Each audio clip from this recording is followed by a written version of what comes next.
2025년 생명보험이란 무엇인가? 이번 시간에는요, 보험 소비자 보호에 대해서 알아보도록 하겠습니다. 자, 첫 번째는 예금자 보호법에 대해서 알아보도록 할게요. 여러분들 예금자 보호라고 많이 들어보셨죠? 그래서 금융기관에서 지급 불능이 있을 경우를 대비해서 예금자 보호 및 금융제도의 안정성을 유지하기 위한 에서 제정된 제도입니다. 그래서 예금보험공사가 금융기관으로부터 예금보험료를 적립받아서 이런 경우를 대비해서 이제 적립을 해두게 돼요. 그래서 예금보험공사가 이제 미리 보험료를 적립받잖아요. 그런데 금융위원회가 이렇게 나오면 틀립니다. 자, 그러면 어떤 경우가 이제 지급이 되게 되냐? 첫 번째 이제 이 지급되는 사유는 두 가지로 나뉘거든요. 1종과 2종으로 나뉘게 되는데 1종은 보험금 지급 정지이고요. 2종 같은 경우는 이제 인가 취소라든지 해산이나 파산이 됐을 때입니다. 근데 시험 문제에서 지급 정지가 이제 1종이고 인가 취소 해산 파산이잖아요. 그런데 다음 중 뭐 예금자 보호 지급 사유에 해당하지 않는 것은 이렇게 나오면 보험금 미납으로 인한 해지. 이거는 예금자 보호되는 사유는 아닙니다. 자, 그다음에 보험회사 인가 취소 해소 파산이잖아요. 근데 뭐 업무 정지라든지 합병이라든지 상장 폐지는 해당이 없어요. 그래서 그렇게 골라내는 부분 나올 수 있습니다. 그리고 보호 대상은 예금자 1인이고요. 자, 보장 금액은 1인당 최고 5천만 원까지입니다. 그래서 동일한 기간 내에 원금과 이자를 합산해서 적용을 하게 되고요. 자, 보시면 보호되는 이제 경우랑 비보호되는 부분 여러분들이 요거 중요하거든요. 그래서 보시면 개인보험 계약이나 DC형, 퇴직연금 중에서 DC형, 그다음에 IRP 보호되고요. 변액연금의 최저보증금이나 특약은 보호가 됩니다. 그리고 연금저축, 사고보험금, 중소기업 퇴직연금 기금 이런 것들은 이제 보호가 돼요. 근데 이제 보호가 안 되는 경우가 어떤 거냐면 법인보험계약 보호 안 되고요. 보증보험계약, 그다음에 변액보험의 주계약. 그러니까 여러분 특약은 보호됩니다. 근데 주계약은 보호가 안 되고요. 재보험계약, 그다음에 DB형 은 보호가 안 된다라고 보시면 되겠습니다. 그래서 보호되는 거, 보호되지 않는 거 여러분들이 구별하는 시험 문제 나올 수가 있습니다.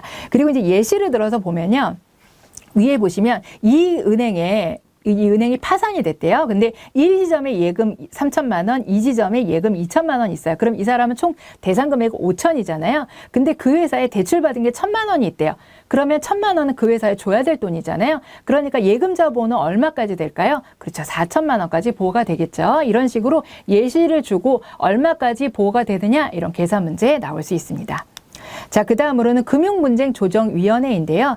금융소비자가 이제 불만이 있거나 했을 때는 이제 민원을 제기할 수 있겠죠. 그래서 금융문제조정위원회를 통해서 이제 조정을 받을 수가 있어요.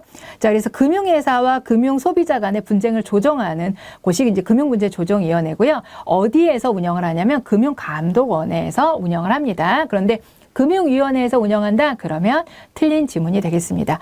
자, 금융분쟁의 조정 절차입니다. 금융 관련 분쟁이 발생했다 그러면 금융감독원에 분쟁의 조정을 신청을 하게 됩니다.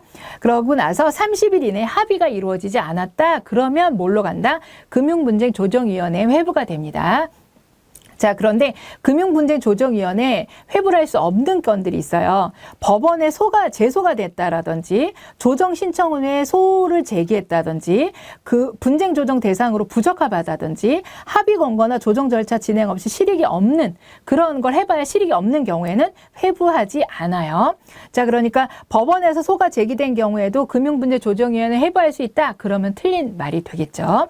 자, 그러면 이게 회부가 되면요. 금융분쟁조정위원회 60일 이내에 심의하여 조정안을 작성하게 됩니다.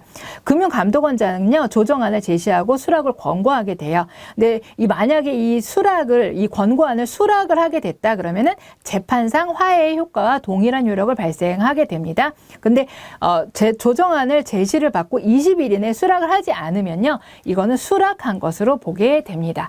자, 그래서 여기서 시험 문제 나오는 거 보면은 수락 여부와 관계없이 재판상 화해의 효력이 발생한다? 수락을 해야 재판상 화해의 효과가 발생하는 것이죠. 자, 그 다음에 30일 이내에 합의가 이루어지지 않은 경우 회부를 하지 않을 수 있다 그러는데 30일 이내에 합의가 이루어지지 않으면 어떻게 할 수 있어요? 조정분쟁위원회 회부를 한다고 돼 있잖아요. 그러니까 요거는 틀린 말이 되겠죠. 그 다음에 20일 이내에 이렇게 회부가 되고 나서 권고안을 제시했을 때 20일 이내에 수락하지 않으면 수락한 것으로 본다 그랬는데 여러분 20일 이내에 수락하지 않으면 수락하지 않은 것으로 보는 거죠. 수락하는 것으로 보는 게 아니라 그래서 요거는 틀린 말이라고 골라내시면 되겠습니다. 자, 이번에는 고객 상담 창구 보험가입조회 내보험 찾아줌 운영입니다. 그래서 소비자를 보호하기 위해서 다양한 이런 제도들을 운영하고 있는데요. 우선은 고객 상담 창구입니다. 금융감독원이나 생명보험협회나 생명보험회사는 소비자 상담 등을 처리하기 위해서 이런 상담 창구를 운영해야 됩니다. 여기에 이제 금융위원회는 포함되지 않아요. 금융감독원, 생명보험협회, 생명보험회사 이렇게 세 가지 곳에서 이제 상담 창구를 운영하라고 되어 있는 거고요. 자, 그 다음에 보험가입 조회 제도가 있습니다. 그래서 생명보험협회가 자신이 가입한 보험을 확인하기 위해 보험사를 방문하는 시간적 경제적 비용을 절감하기 위해서 어디서 운영한다고요? 생명보험협회에서요. 그래서 뭐 부모님 돌아가시거나 그랬을 때 보험에 어떤 보험을 가입했는지 이런 것들 각각 다 찾아가려면 불편하잖아요. 그래서 이 소비자를 좀 편리하게 보호하기 위해서 이런 보험가입 조회 제도를 운영하고 있다라는 것이죠. 그래서 만약에 이제 이 조회를 할 때요, 생존했을 때, 생존자가 자기 보험을 찾는 거랑 사망자의 보험을 조회하는 거랑 약간 다릅니다. 그래서 생존자가 이제 보험을 찾을 때는요, 내 보험 찾아준 홈페이지에 들어가서 조회를 하시면 돼요. 내가 살아있을 때는. 자, 그래서, 인터넷 홈페이지로 가능하다는 거죠. 그러니까 꼭 찾아가야 되냐? 그거는 아닙니다. 그래서 방문 신청만 가능하다? 그러면 틀려요. 그래서, 본인 인증을 통해서 이제 조회가 가능합니다. 그리고, 이 경우에는 생명보험, 손해보험 모두 확인이 가능해요. 그렇지만 공제보험은 조회가 불가능하고요. 2021년부터 숨은보험금 조회 창구를 한 번에 조회 및 청구를 한꺼번에 진행할 수 있도록 되어 있습니다. 그런데 이제 사망자 같은 경우 조금 다르거든요. 협회에 직접 방문 신청만 가능해요. 그러니까 생존자가 자기 보험 찾는 거는 인터넷으로 가능하지만 사망자의 보험을 찾는 건 어떻게 해야 된다? 방문 신청만 가능하다. 그리고요, 생명보험협회에 찾아오실 거잖아요. 그러면 생명보험 건만 확인이 가능하다라는 겁니다. 자, 그 다음에 소비자 포털 같은 경우는 생손보협회에서 운영하고 있고요. 이 부분은 읽어보시면 되겠습니다. 그리고 뭐 연락처 한 번에라든지 이런 보험회사 연락처를 한 번에 업데이트해서 알려주는 이런 것들도 운영하고 있다라는 부분 읽어보시면 되겠습니다. 자, 그 다음으로는 보험금 대리 청구인 지정제도입니다. 자, 보험금 대리 청구인 지정제도라는 거는요, 중대한 질병, 치매 등 보험사고 발생했을 때 본인의 보험금 청구가 어려울 경우를 대비해서 보험금 청구를 대신하는 자를 미리 지정하는 거예요. 예를 들어 치매 라든지 이런 부분이 생길 수 있잖아요. 그러면 내 보험이 들었는지도 잘 모르고 넘어갈 수 있기 때문에 미리 이제 그런 경우에 대리 청구할 수 있도록 지정하는 제도를 보험금 대리 청구인 지정제도라고 합니다. 그래서 지정의 방법은요, 본인을 위한 계약의 경우에 보험회사에 연락하여 지정을 한다. 그래서 대상 계약은 본인을 위한 계약이에요. 본인을 위한 계약이라는 거는 계약자, 피보험자, 수익자가 동일한 경우입니다. 자, 그리고 대리인 자격은요, 주민등록상 배우자 또는 삼촌 이내에 친족까지 가능해요. 근데 사촌 이내 그러면 틀려요. 자, 그래서 이 부분, 삼촌까지 가능하다라는 거. 그 다음에 대리 청구인 자격에는 제한이 없다. 그러면 이 말은 틀립니다. 지금 여기 보신 것처럼 자격에 제한이 있잖아요. 근데 제한이 없다라고 하면 요건 틀린 문장이다라고 해서 골라내시면 되겠습니다. 자, 그 다음으로는 생명보험 광고심의 제도입니다. 자, 우선 목적을 살펴보도록 할게요.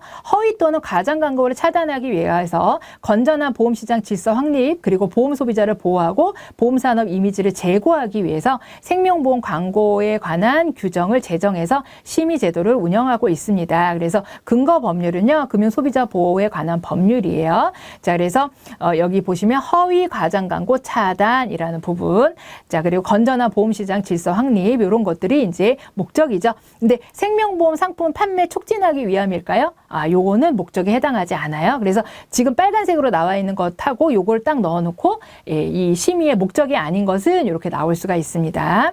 자, 광고 주체는 여러분들이 읽어주시면 되겠고요. 자, 광고 심의 대상입니다. 우선은 상품 광고, 업무 광고, 브랜드 광고로 구분할 수 있고요. 상품 광고 같은 경우는 보험 상품이라든지 판매 방송, 대출 광고, 그 다음에 상품 이미지 광고들을 포함해서 저희가 상품 광고라고 합니다.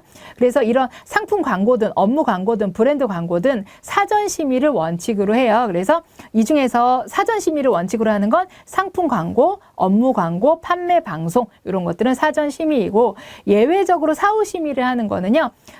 일부 상품에 대해서 적용을 하고 있습니다. 그리고 심의가 제외되는 거는 그 브랜드 광고 같은 경우는 심의에서 제외가 된다라는 부분이에요. 그래서 사전 심의하는 건 어떤 거다? 상품 광고하고 업무 광고하고 판매 방송이라는 거 기억해 주시면 되겠습니다. 자, 그러면 자세하게 하나씩 살펴볼게요. 상품 광고는 어떻게 해야 된다 그랬죠? 사전 심의를 거쳐야 된다라고 했었죠. 그래서 보험회사가 준법감시인 등의 확인을 거쳐서 생명보험협회에 심의를 신청하게 됩니다. 근데 금융감독원에 신청한다? 그러면 틀려요. 그래서 광고심의위원회는 접수된 광고물을 심의 후에 심의 결과를 통보하게 됩니다. 그래서 이렇게 광고를 거쳐야, 상품 광고 같은 경우 이런 광고를 거쳐야지만, 사전 심의를 거쳐야지만 광고할 수 있다라는 얘기죠. 그래서 유효기간을 연장하거나 경미한 수정 시에 간소화된 심의 절차를 마련해 두고 있어요. 그래서 자, 상품 광고는 사전 심의를 거쳐야 되고 어디에 심의를 한다? 생명보험협회입니다. 자, 그다음에 상품 이미지 광고 준수 요건입니다. 그래서 광고의 목적이나 광고 매체의 특성을 고려하여 광고 게재 면적 또는 광고 시간에 제약이 있는 경우 필수 안내사항 일부 생략 가능하다. 그다음에 나머지 부분들은 여러분들이 좀 요거는 읽어보시면 될 것 같아요. 자, 그다음에 판매 방송입니다. 판매 방송 같은 경우도 어떻게 해야 된다? 사전 심의해야 된다 그랬죠? 그래서 사전 심의 대상은 이제 생방송 같은 경우에 우리가 심의 대상이 될 텐데요. 예외적으로 사후 심의를 하는 경우가 있어요. 소비자의 피해가 우려가 큰 변액보험, 자산 연계형 상품, 불안전 판매 비율 기준을 초과한 판매 상품 등을 제외한 경우에는 사후 심의가 가능해요. 그러니까 생방송은 기본적으로 사전 심의 대상인데 이런 거를 제외하고 나머지는 사후 심의를 할 수 있다라는 겁니다. 자, 그리고 이제 이렇게 사전 심의를 하게 되는데 상품별 매월 한 편에서 세 편씩 선정해서 이렇게 심의 후 사후에 이제 통보하는 형태로 이제 심의를 하고 있다라는 거고요. 상시 모니터링도 운영을 하고 있습니다. 그래서 매일 방송되는 홈쇼핑 판매 방송을 수시로 이제 모니터링을 하고 있는 것이죠.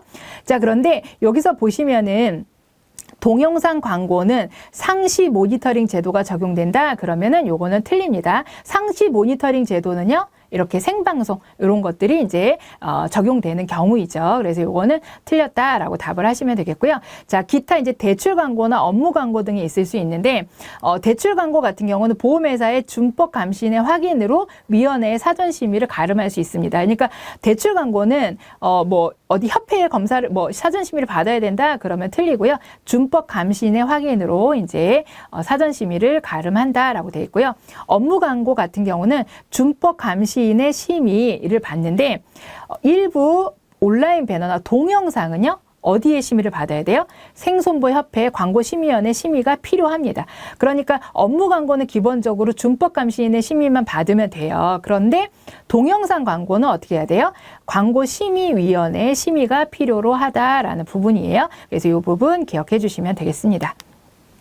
자, 광고심의위원회 이제 심의를 받는다고 좀 아까 나왔었잖아요. 자, 그러면 광고심의위원회가 뭐냐? 자, 광고심의위원회는 광고심의 및 제저 업무를 수행하기 위해서 생명보험 광고에 관한 규정에 따라서 보험업계, 학계, 법조계, 언론, 소비자단체 등의 전문가로 구성된 곳을 광고심의위원회라고 합니다. 그래서 이렇게 써놓고요. 이걸 뭐라고 하느냐? 그럼 우리는 광고심의위원회라고 답변을 하면 됩니다. 그래서 규정 위반 내용 및 정도, 위반 행위, 기간 및 횟수 등을 고려해서 시정 요구 및 제재 조치를 결정하는 것이 바로 광고심의위원회라고 보시면 되겠고요.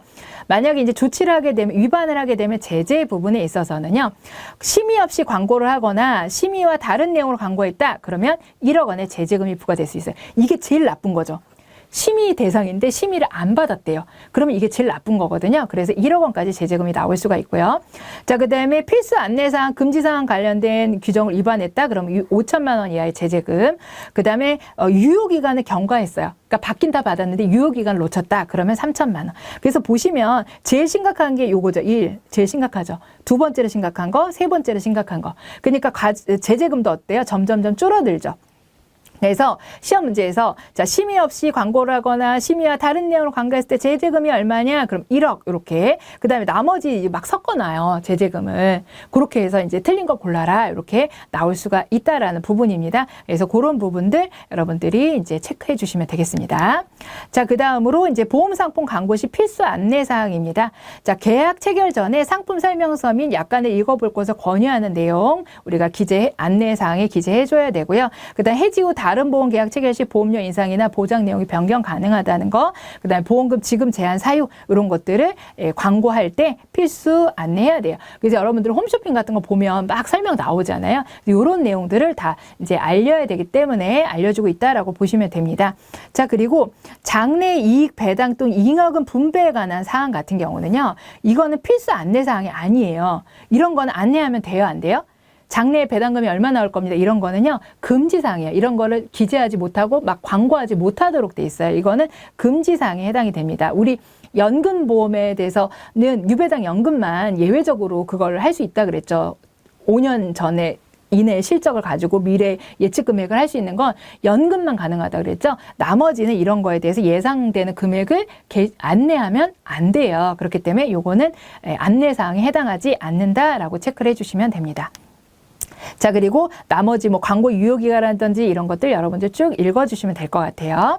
자, 그 다음에 이제 보험상품 광고 금지 행위입니다. 금지 행위도 읽어보시면 아, 이런 것들은 당연히 광고할 때 하면 안 되겠구나라는 것들을 알 수가 있어요. 그러니까 고객을 현혹하기 위해서 이제 과대하게 한다든지 뭐 축소하게 한다든지 이런 것들은 안 되는 거죠. 그 중에서 여기 보시면 세 번째 보험료의 1단위 표시 등으로 보험료가 저렴한 것으로 오인하게 하는 행위 하면 안 돼요. 예를 들어서 한 달에 뭐 3만 원인데 하루에면 1,000원입니다. 이렇게 막 얘기하는 거 있잖아요. 그래서 아주 이제 실제 보험료를 되게 축소하게 느끼게끔 하는 그런 홍보 활동은 광고할 때 하면 안 된다라는 부분이에요. 그래서 여러분들이 이런 것들을 읽어주시면 되겠습니다. 그래서 이 페이지도 마찬가지로 쭉 연결해서 여러분이 읽어보시면 아, 이런 건 하면 안 되겠구나라는 거를 좀 알 수 있는 내용들이에요. 그래서 읽어보시면 되겠고요. 자, 중요한 건 이 부분입니다. 보험정보 공시 체계예요. 그래서 이 부분은 시험 문제에 상당히 잘 나오거든요. 그러니까 고객들이 정확한 안내를 그러니까 객관적인 정보들을 이렇게 알 수 있도록 하기 위해서 공시를 하도록 돼 있어요. 그래서 공시 부분은 생명보험회사가 공시하는 부분도 있고요. 협회에서 공시하는 부분도 있고요. 금융감독원에서 공시하는 부분도 있어요. 그래서 이 보험회사가 얼마나 뭐 괜찮은지 아닌지 이런 부분들을 고객이 객관적으로 비교 분석해서 이렇게 선택할 수 있도록 그런 부분들을 좀 돕기 위해서 이제 공시를 하는 거다라고 보시면 되겠고요. 자, 그러면 생명보험회사 공시하는 건 어떤 거냐? 우선은 생명보험 공시는 두 가지로 나뉠 수가 있는데 경영 공시와 상품의 공시 이 부분이 있습니다. 그래서 경영은 아무래도 뭐 얼마나 회사가 뭐 수익이 나고 재무제표가 어떻게 되고 뭐 이런 부분이겠죠. 그래서 경영 공시에는 정기 공시와 수시 공시로 나뉘고요. 상품 공시는 이제 상품에 관련된 현황들, 우리 상품은 뭘 팔고 있어요? 과거에 이런 상품을 팔았어요. 이런 것들을 이제 공시하는 거라고 보시면 되겠습니다. 그래서 경영 공시에 해당하는 부분들 정기 공시와 이제 수시 공시라 그랬잖아요. 그러면 여러분 경영 공시에는 상품의 비교에 관련된 부분은 공시할까요? 안 할까요? 포함될까요? 안 될까요? 경영에 관련된 것만 공시하는 거예요. 그러니까 상품에 관련된 거는 이 내용에 포함되지 않아요. 그리고 비교 공시 같은 경우는 보험회사가 자기 상품을 비교할 수는 없잖아요. 타회사 상품은 모르니까. 그래서 비교 자체는 이것도 생명보험협회나 이런 데서 하는 거지 보험회사가 할 수 있는 사항에 또 포함되지도 않습니다. 그리고 경영 공시이니까 상품에 관련된 사항은 포함이 안 되고요.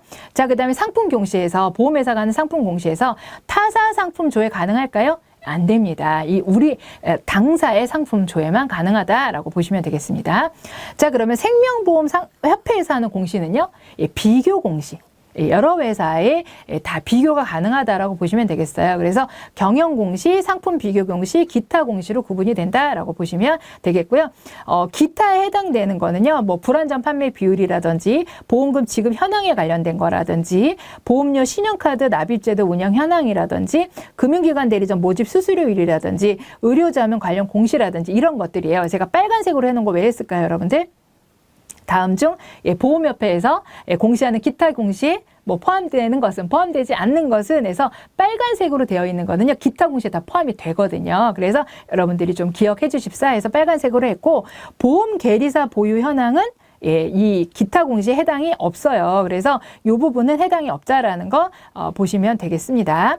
자, 그리고 금융감독원에서 공시하는 부분은요, 보험회사 종합공시인데요. 회사물 재무현황이라든지 보험 계약관리 현황이라든지 금융사고 현황 이런 것들을 어디에서 한다고요? 금융감독원에서 하게 됩니다. 그러면 금융기관 대리점 모집 수수료율 요거는요? 어디에서 하는 건가요? 여기죠. 협회에서 하는 기타 공시에 금융기관 대리점 모집 수수료율이 들어가 있잖아요. 이거는 협회에서 하는 거지 금융감독원에서 하는 게 아니거든요. 요렇게 이제 골라내는 문제 나올 수가 있다라고 보시면 되겠고요. 만약에 보험약관 및 사업방법서 이런 게 또 요게 금융감독원에 하는 거에 포함되어 있다. 그러면 이거는 금융감독원에서 하는 게 아니고 협회에서 공시하는 사항입니다. 그래서 이렇게 어디서 하는 건지, 협회에서 하는 건지, 금융감독원에서 하는 건지, 보험회사에서 하는 건지 이런 것들을 구별하실 수 있어야 해요. 자, 이제 하나하나씩 공시 내용들을 자세히 살펴볼 텐데요. 경영공시는 여러분들 읽어보시면 돼요. 경영공시는 보험회사의 경영에 관련된 부분이니까 상품에 관련된 거 들어간다, 안 들어간다? 안 들어간다 설명드렸었죠. 자, 그리고 경영공시에서 이제 자주 나오는 거 요겁니다. 정기공시와 수시공시가 있어요. 그래서 정기공시는 어떤 거고 수시공시는 어떤 거다? 요게 이제 시험 문제 아주 잘 나옵니다. 자, 정기공시는요, 결산공시, 분기별 임시결산공시, 그 다음에 반기, 그러니까 2, 4분기 임시결산공시 이렇게 세 가지로 구분될 수가 있거든요. 그래서 결산공시는요. 매 사업년도 결산일로부터 3개월 이내에 하는 거고요. 3년간 공시하게 됩니다. 그래서 여기에 들어가는 내용은요. 주요 경영 현황이에요. 그리고 일반 현황, 경영 실적, 재무 상황, 경영 지표, 위험 관리, 기타 경영 현황, 그다음 재무 제표, 그러니까 경영에 관련된 사항들을 결산공시에서 하는 거다라고 보시면 돼요. 그러면 여기서 변액보험 운영설명서, 주요 조치사항 이런 거는요. 상품에 관련된 거잖아요. 그러니까 여기 경영공시, 결산공시에는 포함되지 않겠죠. 자, 그 다음에 분기별 임시결산공시는 분기 결산일로부터 2개월 이내, 3개월 아닙니다. 아까 결산공시는 3개월이었죠. 근데 분기별 임시결산은 2개월 이내에 하면 됩니다. 그래서 주요 경영 현황이나 재무, 손익, 자산의 건전성, 자본의 적정성, 수익성, 위험관리, 기타 일반 현황, 재무제표 등이에요. 그러면 여러분 결산공시와 분기별 임시결산공시 내용이 같나요? 다른가요?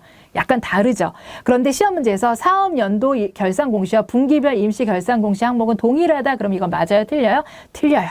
자, 그 다음에 2, 4분기 임시결산공시는요. 당해년도 결산공시 전까지 하면 됩니다. 그래서 최근에 이렇게 언제까지 해야 되냐라는 부분이 시험 문제 나온 적이 있습니다. 그래서 거액의 손실은 결산일로부터 3개월 이내에 공시한다 그랬는데 이건 뭐냐면 거액의 손실 같은 경우는요. 수시공시에 해당이 돼요. 수시공시는 갑자기 공시하는 거니까 뭔가 특별한 일이 생겼을 때 공시를 하는 거거든요. 그래서 어떤 경우냐면 적정 시기 적기 시정 조치라든지 긴급 조치, 거액의 손실, 재무구조 경영 환경의 중대한 변화 이런 어떤 큰일이 생겼을 때 수시 공시를 하게 돼요. 그중에서 이제 거액의 손실이 있죠. 그래서 이런 경우에는 어떻게 해야 되냐면 발생 즉시 해야 됩니다. 뭐 3개월, 2개월 이런 거 없어요. 이런 큰 문제이기 때문에 중요한 사항이잖아요. 그래서 발생 즉시 생명보험협회와 금융감독원에 보고하고 공시해야 돼요. 그리고 이 내용도 3년간 공시를 하게 됩니다. 근데 발생 즉시인데 여기 보시면 3개월 이내에 공시한다? 그러면 틀린 거죠. 그래서 이렇게 수시공시에 해당되는 게 어떤 건지 이렇게 보시면 되겠습니다. 자, 그 다음에 상품 공시입니다. 상품 공시는요, 보험 안내 자료 등을 이제 공시하는 건데, 보험 안내 자료에는요, 상품 요약서라든지 변액 보험 및 퇴직연금 실적 배당 보험, 운영 설명서, 보험 계약 관리 내용 등이 이제 보험 안내 자료에 해당이 됩니다. 그래서 이 상품 공시는 지금 보험회사가 하는 거거든요. 보험회사가. 그렇기 때문에 상품을 서로 비교할 수 있도록 제공한다. 이거는 틀린 말이에요. 여러분, 비교할 수 있도록 제공하는 건 어디서 하는 걸까요? 이건 생명보험협회에서 하는 것에서는 비교가 가능하지만 이 상품 공시는 보험회사에서 하는 상품 공시거든요. 보험회사에서 하는 상품 공시는 비교 공시는 할 수 없어요. 자사의 상품에 대한 부분들, 여기 나와 있는 안내 자료, 요거 있죠? 이런 것들에 대해서 이제 공시를 하게 됩니다. 자, 그럼 밑에 보시면 보험 안내 자료에 기재대한 사항은 상법에 규정되어 있다 그랬는데 상법에 규정되어 있는 게 아니고요. 생명보험협회 생명보험 상품 통일 공시 기준이나 생명보험 상품 공시 시행 세칙에 따라서 우리가 이제 규정을 하고 있습니다. 자, 그다음에 보험 설계사가 임의로 작성한 안내 자료를 제공할 수 있도록 하고 있다 그랬는데 여러분들 이런 공시 자료가 임의로 작성한 거 포함될까요? 네, 당연히 안 되겠죠. 그럼 요건 틀린 말이다 라고 골라내시면 되겠습니다. 자, 이제 상품 비교 공시예요. 이건 어디서 하는 거예요? 협회에서 하는 겁니다. 협회에서. 그래서 상품 공시실에서 이제 홈페이지에서 보험회사별로 주요 정보를 공시하도록 돼 있어요. 자, 그래서 상품 비교 공시. 그래서 공통적인 사항에는 상품명이라든지 보험료라든지 판매 채널이라든지 최저 보증 이율이라든지 이런 것들을 이제 공시하고 있고요. 보장성 보험 같은 경우는요. 보험 가격 지수, 부가보험료 지수, 계약 체결 비용 지수, 보장 범위 지수 이런 것들을 공시를 하고 있습니다. 저축성 보험은 이제 받는 돈이 많은 보험이잖아요. 그래서 해약 환급금이라든지 적립률이라든지 이런 것들을 공시하고 있고 변액보험 및 퇴직연금 실적 배당은 보험 비교 공시도 하고 있고요. 이런 것들을 하고 있다라는 정도만 여러분들이 보시면 될 것 같아요. 그런데 생명보험협회에서 하는 비교 공시에 금융사고 현황 공시할까요? 금융사고 현황은요, 금융감독원에서 공시할 사항이에요. 자, 보험계약 관리 내용 공시할까요? 이거는요, 생명보험 회사에서 공시할 내용입니다. 그리고 요것도요, 계약 관리 내용 같은 경우도 우리 이제 1년마다 한 번씩 제공하도록 되어 있고, 그 다음에 이제 금융감독원, 우리 아까 공시사항에 보면, 금융감독원에서 공시할 사항이기도 해요. 자, 그 다음에 신용카드 납입 현황 같은 경우는, 우리 협회에서 하는 기타 공시에 해당이 되죠. 기타 공시. 그러니까 상품 비교 공시에 해당이 돼요? 안 돼요? 안 돼요. 그래서 이제 이 신용카드 납입 현황이 협회에서 공시하는 건 맞지만, 우리가 상품 비교 공시인지, 기타 공시인지, 이런 것들을 구별할 수 있어야 된다라는 겁니다. 자, 그 다음에 이제 기타 공시 보시면은 앞에서 한번 나왔었죠. 그래서 여러분들 한번 쭉 읽어보시면 되겠습니다. 자, 그리고 이제 온라인 보험 슈퍼마켓 보험 다모아에 대해서 나와 있는데요. 2015년도부터 손해보험협회와 공동으로 운영하고 있고요. 보험 소비자가 원하는 보험 종목 중 저렴한 보험료를 비교해서 가입할 수 있도록 가입 경로를 안내하고 있습니다. 그리고 금융감독원이 공시하는 부분에 있어서는 보험회사별 경영 상태라든지 서비스 수준 비교라든지 이런 것들이 있었죠. 그래서 앞서 우리가 한번 내용을 쭉 정리했었어요. 그래서 그 내용을 다시 한번 정리한 거라고 보시면 되겠습니다. 자, 이제 생명보험 민원 현황 및 유형으로 넘어가 보도록 하겠습니다. 우선 보험 민원인데요. 정의부터 살펴보도록 할게요. 보험 소비자가 생명보험 회사에 대하여 이의신청, 진정, 건의, 질의 및 기타 특정한 행위를 요하는 의사표시를 하는 것을 뭐라고 한다고요? 민원이라고 합니다. 보험 민원. 그럼 여기서 시험 문제 어떻게 나올까요? 보험 소비자 이렇게 비워놓습니다. 그리고 어디에다가 생명보험 회사에 이렇게 빈 칸에 이제 들어갈 알맞은 말 이렇게 골라내는 형태로 나오니까 여러분들 이거 충분히 골라내실 수 있겠죠. 자, 발생 원인은요, 보험회사의 계약에 따른 의무 미이행이라든지 상품 및 서비스가 기대에 미치지 못했다든지 고객관리 부실 이런 것들이 이제 주요 원인이라고 볼 수 있겠습니다.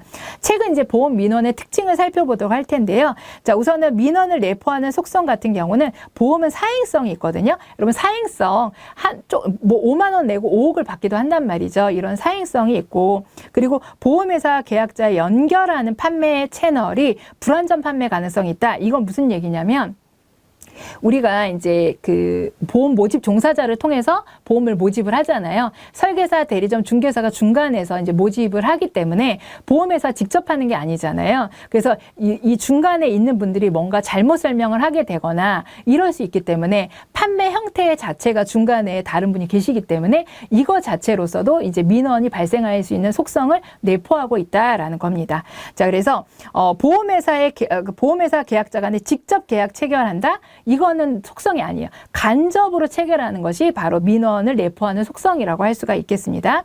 그리고 이제 문제 행동 소비자에 의한 남용, 그러니까 어떤 자꾸 이렇게 민원을 제기하는 그런 문제 행동을 유발하는 고객도 존재한다라는 거죠. 그래서 다른 선량한 고객이 문의를 했을 때 문의를 제대로 받을 수 없는 그런 경우가 생기기도 합니다. 그러니까 악성 민원인이 민원을 남용하는 케이스도 있다라는 거고요. 그 다음에 법규 및 기준에 근거하여 객관적이 합리적으로 처리를 하도록 되어 있고, 그 다음에 보험회사의 상품 개발 및 판매 정책 등에 이 민원이 이제 영향을 미치게 된다라고 보시면 되겠습니다. 자, 그래서 시험 문제에서는요, 잘 나온 게 요거예요. 여러분, 문제행동, 악성 민원인에 대한 민원을 100% 모두 다 수용해 줘야 될까요? 무조건 수용해 줘야 될까요? 그렇게 나오면 틀립니다. 자, 그래서 문제행동 소비자의 민원을 반드시 수용해야 된다? 그러면 틀리고요. 문제행동 소비자의 민원을 수용할 때 수용해 줘야 재발이 없다? 그래도 틀려요. 자꾸 그 기준하고 어긋나게 자꾸 수용을 해주다 보면 더 큰 민원으로 연결이 될 수가 있어요. 그 다음에 법규 허용 범위를 초과하는 민원도 수용해야 될까요? 그 내에서 우리가 수용을 해야 되겠죠. 그렇기 때문에 이런 말들은 틀립니다. 근데 여러분들이 이런 거는 쉽게 그래도 골라내실 수 있지 않을까 싶습니다. 자, 그 다음에 민원의 주요 유형입니다. 그래서 민원 유형을 보시면요. 보험 모집 계약 성립 및 실효 고지 및 통지 의무 위반, 면부채 결정. 그러니까 뭐냐면 고지 의무 위반으로 해지를 보험에서 할 수 있어요. 근데 그게 이제 불만이 있다든지, 그 다음에 보험금이 이래서 안 나갑니다. 면책이에요. 이런 어떤 결정에 대한 불만이라든지, 보험금이 좀 산정이 만족스럽지 못하다든지, 이런 것들이 주요 민원 유형입니다. 그리고 보험 모집 민원과 보험금 산정 및 지급이 주요 비중을 차지한다라고 보시면 되겠고요.